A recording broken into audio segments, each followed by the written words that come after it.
Hello and welcome to episode 4 of Julie's Unknown podcast. I am really excited to continue on and recording all these episodes.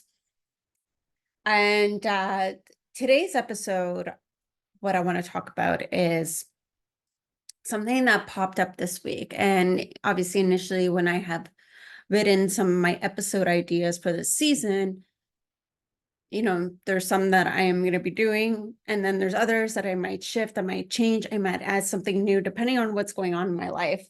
And so this week I've been working on my book.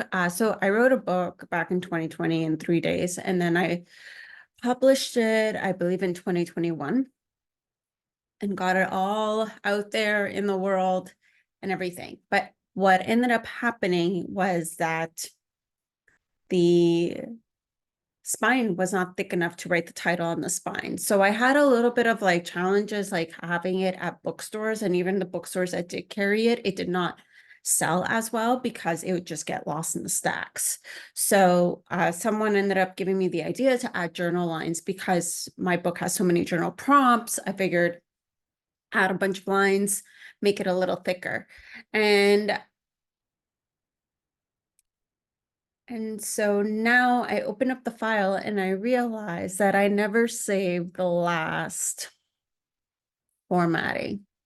So I'm redoing the whole formatting, but at the same time, there's a beauty to it. There is a beauty because I am rereading my book that I haven't read in about 2 years or so. It's been a while since I read it.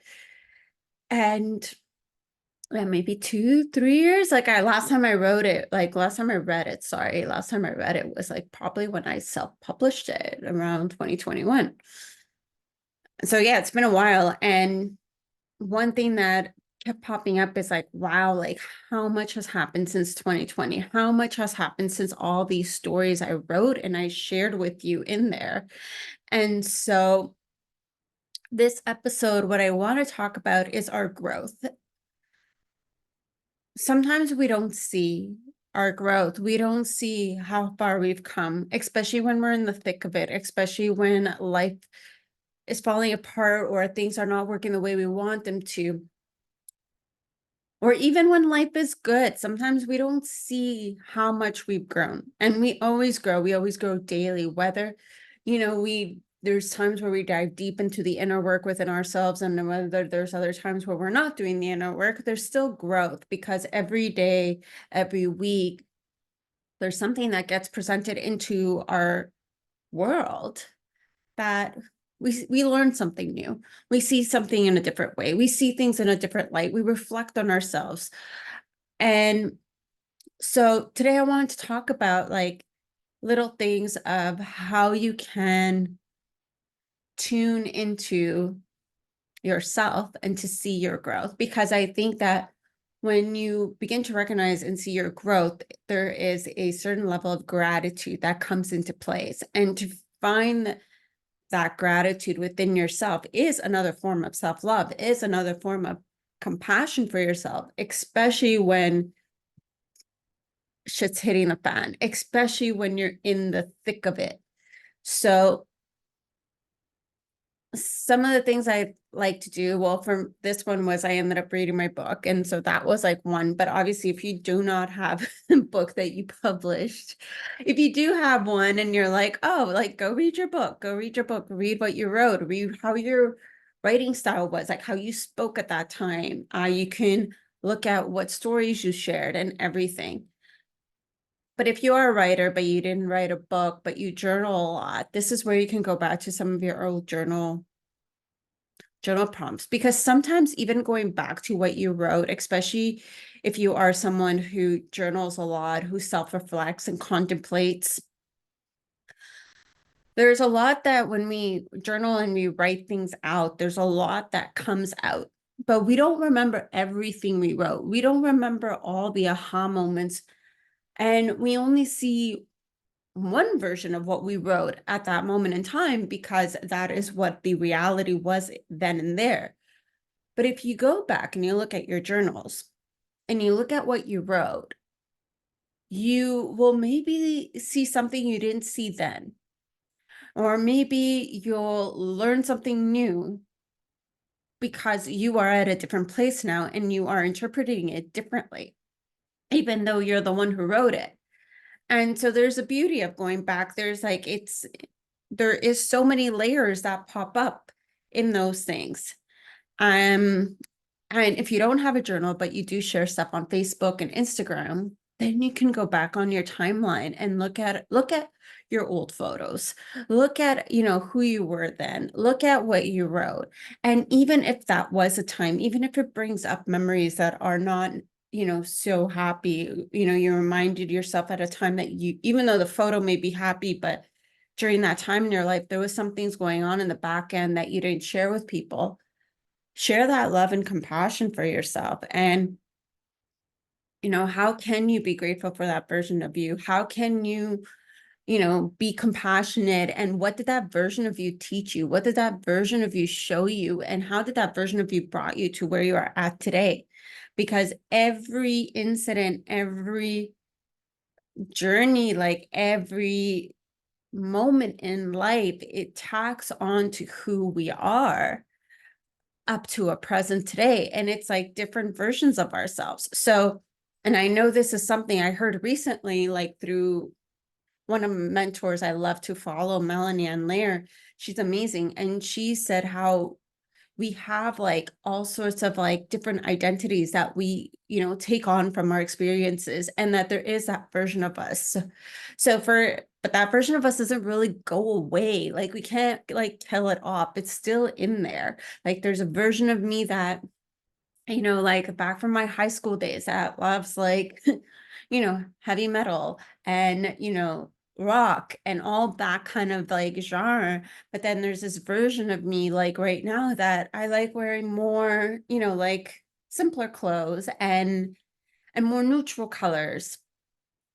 And then there is a version of me who, used to be the lifeguard and guided my students to become better swimmers. And, that version of me who is in the water swimming laps after laps. And even though maybe if I don't swim for a couple of years, I get in the pool and that version of me comes right back. So there's all these like aspects of us, but these aspects of us are not necessarily bad. They just are a part of us. And if there is a version of you that you're not happy about, that you didn't like that version of you at a certain time or place, how can you share a little bit more compassion? And how can you say, well, yes, I was this way, but I learned, I shifted, I changed. And does that way maybe still exist? Yeah. But do you let that version out? Or do you know how to just be compassionate and hold space for that version for you? And so going back and looking back in the past and being grateful for it shows the growth of where you are at. And you see the growth within yourself. Like you'll see how much you've grown from then to now. Another way to recognize growth. And this one I love doing with my clients a lot because in a short period of time that I usually work with my clients, like whether it's like 3 months, 6 months, 9 months, like there's always an incident, an external incident or something that happens in the midst of that of what they're navigating. And the question I love to ask the most, because sometimes it just feels like in the moment when external circumstances happen, or even internal, like beating yourself up for something or certain negative self-talk, in that moment, we may feel like we've gone backwards. We may feel like we haven't progressed. We may feel like we haven't gotten to where we want to be. And because the idea that we think we want to be somewhere is a different, it's always different than when we are where we are at, right? Because it's always like the goal we're reaching, the destination that we're reaching, but where we are at is going to be a little bit differently. Now, sometimes we may not recognize it, but we are where we want to be. And so this is where I like to ask the question. Should this situation happen to you a year ago, 5 years ago, 10 years ago, would you be handling it the way you are handling it now? Would you have reacted or taken action in the same way you are taking action or reacting today? Would the same thoughts and emotions pop up? And this can be, there could be a yes and no in all these questions, and there's nothing wrong with either or. But the ones where there has been a shift, the ones where you're like, yes, I am reacting different, or no, I am thinking about it differently, or maybe I did react the same way, but now I'm actually reflecting on how I reacted and doing something about it. Any of those, that's your growth. That's your growth, like point blank. You are going to be handling things differently. You are going to be shifting, especially if you're listening to this podcast. Clearly, you are on a journey, like whether it's a spiritual journey or a self-discovery journey, or wanting to be a better person, or wanting to love yourself a little more, or wanting to love life a little more. Then this is who I'm speaking to. And if you feel like, no, that's not me, then that's okay. Maybe just get curious with what I'm saying. Maybe just sit and listen and be like, what can I learn? Again, I always say this all the time: take what resonates, leave the rest. And so these are some ways that you can look at your growth. These are some ways of how you can show that love for yourself, of like, wow, I've come this far. Like, I can't believe how far I've come, even if it's a baby step, because a baby step is still a big step. And so if you enjoy this podcast, please like, share, comment, subscribe to my podcast channel, subscribe to my YouTube. I appreciate it all. And that is all for today. If you do want to know about my book, it is called When I Grow, So Do You. You can find it on Amazon, and I will include the link in the show notes. When I'll be launching this, it might be still the first edition on there. And then, because I'm still going to have that available until I officially launch the second edition with the journal lines. So feel free to purchase the first edition. If you want to wait till the second edition, you'll see there'll be a note that'll be like second edition. If you want to learn more about me and who I am, you can check my website, juliesunknown.com. You can find me on Instagram, juliesunknown. And yeah, that is basically all for today. So thank you so much for listening, and hope you have yourself a wonderful day, evening, whatever time you're listening to. Thank you.